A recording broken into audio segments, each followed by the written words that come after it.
Agreed. Hmm. Talking to your plants. Plants don't care. Okay. All right. Plants are like your grandmama when you're young and talking to them, they just listen. If you have to talk to your plants and you have nobody else to talk to, do it.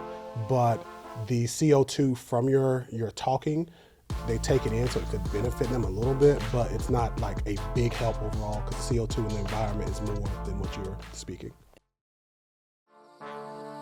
Welcome to the intersection of Black culture and horticulture with your girl Cola B talking. And guess what, y'all? We black in the garden.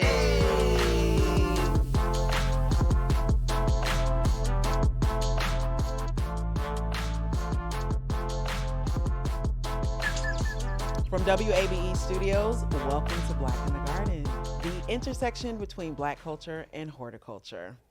I'm your host, Cola B Talkin, the hostess with the mostest, and there's a deep-rooted connection and history between our heritage and the earth's soil.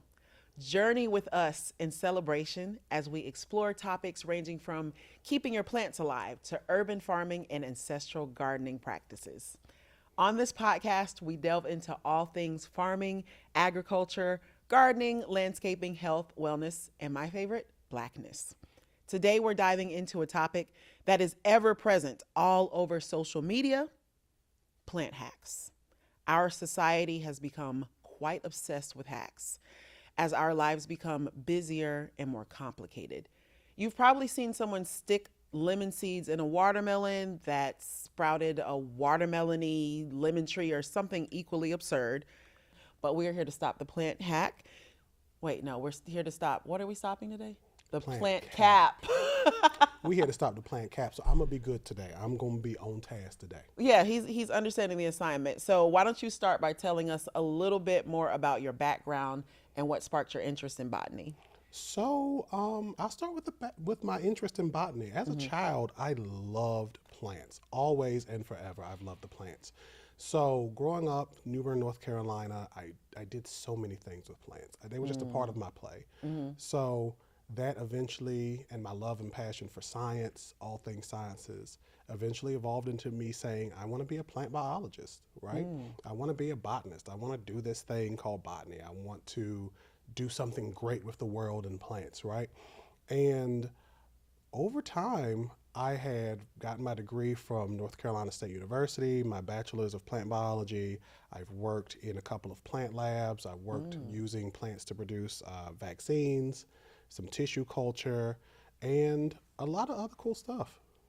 I agree. I'm very much fascinated with all of the ways that you've been able to, would you say practice botany? Is it a practice? It's a practice. Okay. It's a practice. I practice what I preach.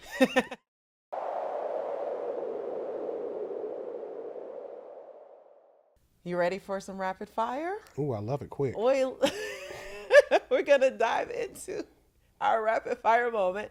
I'm going to mention a popular plant hack, and you got to be quick now. Give us a quick verdict on whether it's legit or is it cap. Okay. Okay. Cinnamon as a rooting hormone. It is a kind of plausible. It's not a rooting hormone, but it can help to keep your plant in a viable situation to develop roots. So not a rooting hormone, but it can help out the situation.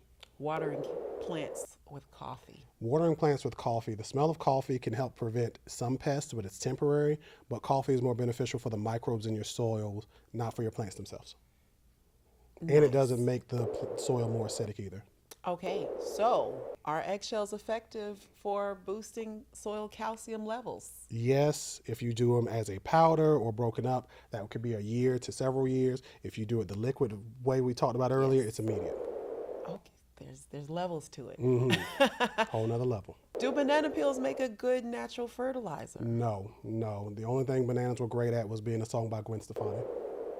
Agreed. Talking to your plants. If you have to talk to your plants and you have nobody else to talk to, do it. But the CO2 from your talking, they take it in, so it could benefit them a little bit, but it's not like a big help overall because the CO2 in the environment is more than what you're speaking. Interesting. No words like, because I've seen where they said positive, negative, telling the plant I love you. Plants don't care. Okay. All Plants are like your grandmama when you're young and talking to them, they're just listening. Aspirin and water for reviving wilted plants. Just use the water. Like some people use aspirin for cut flowers, but it's more so just water, and like if you have to use something, a little bleach, just to keep the water clean. How much bleach? You want to do like a 1% bleach solution. Oh, that's very, very minimal. Gravel at the bottom of pots for drainage. That is dope. That is actually legit, but you want to make sure your plants want that. There's different plants that have different expectations. Some don't want wet feet, as it's called. They don't want wet roots. Some do, right? If you're a person that waters super heavy, you probably want to do that. What about baking soda to make roses bloom more? If you're buying a bunch of baking soda, I think you're only doing one thing, and that's not making roses bloom. So I say, please don't do that. It's more of a nutrient thing to make them bloom. Nutrients, the watering, and how the environment is. Make sure they're in a happy environment, they're getting the nutrition and water they need, and they will bloom for you. Hydrogen peroxide for root rot. That is actually legit. The peroxide we get in our stores in the little brown bottle, black bottle, is 3%. So you could use that directly. You could even use up to 6 or 10%, but you have to be careful because you can end up burning yourself, right? Oh. So, and some plants are more sensitive than others, so you definitely have to kind of take it as is. But I've used both in a horticultural sense at a job and then at home. But can you tell us if milk can be used as a pesticide for plants? No. Please don't use milk. Please don't waste your good milk as a pesticide. Don't do that, please. Not even oat milk? That's a dairy bad idea. A dairy bad idea. That was good. Thank you for tuning in to Black in the Garden. Don't forget to subscribe, leave us a review, and follow us on social media to stay connected. We have more exciting episodes coming your way, so make sure that you're staying tuned. Until next time, make sure you stay rooted in the truth, soil cousins, and I want to wish you love, light, and soil. Tune in to Black in the Garden, the intersection of Black culture and horticulture. Available on wabe.org/podcast and all your favorite streaming platforms. WABE.